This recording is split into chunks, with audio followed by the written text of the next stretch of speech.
Welcome. My name is David Mesika-Zeytoun. I'm a cardiologist at the University of Ottawa Heart Institute and chairman of the CCS Working Group on Valvular Heart Disease. Today, we will discuss improving recognition and timely diagnosis for valvular heart disease. Valvular heart disease is one of the most common cardiology problems and one of the main causes for surgery or intervention.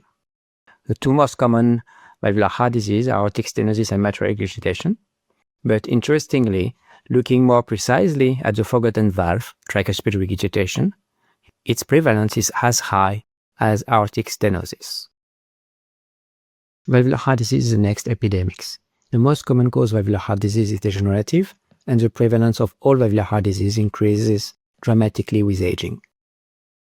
Irrespective of any change in disease incidence, only because our population is aging and seniors are expected to double in the next 20 to 30 years, the prevalence of valvular heart disease will markedly increase. The ideal journey of someone with valvular heart disease is described in this figure. First, diagnosis is usually suspected based on symptoms.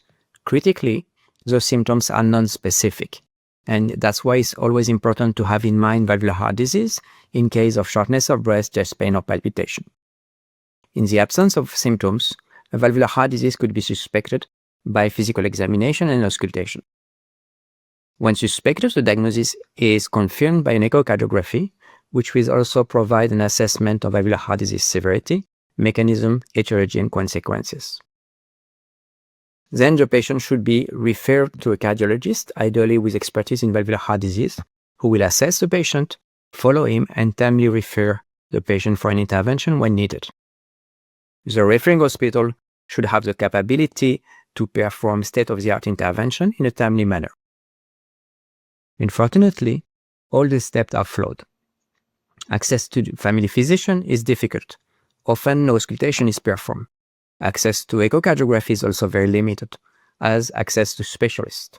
We have an insufficient hospital capacity in terms of beds and long wait time for intervention. However, streamlining this journey is critical. Using analogy to economy and marginal gain, improvement as a result of intervention will require to spend a lot of resources for only a little gain. In contrast, improving patient timely intervention will cost relatively little, but with a maximal gain. So, what should we do? First, we need to raise awareness among the public. Patients should be aware of valvular heart disease. They should require a yearly auscultation by their family physician. Family physician should have a very low threshold to suspect valvular heart disease. Stakeholders should also be aware that valvular heart disease is the next epidemic and will have major socio-economical impact. We clearly need to improve early detection and screening. Family physician could take the benefit of technology as computer-aided auscultation, artificial intelligence, and ECG, and point-of-care echocardiogram, also supported by artificial intelligence for guiding acquisition and interpretation. Also, it's now very easy to share screens and have remote support. Access is a key issue in Canada, as in many Western countries.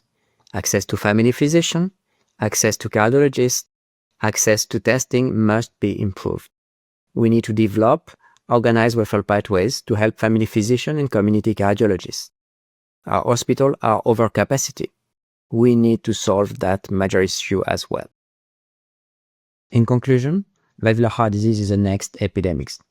Valvular heart disease concerns an elderly population with frequent comorbidities and suboptimal management, with underdiagnosis, undertreatment, late presentation, inequality in access to care.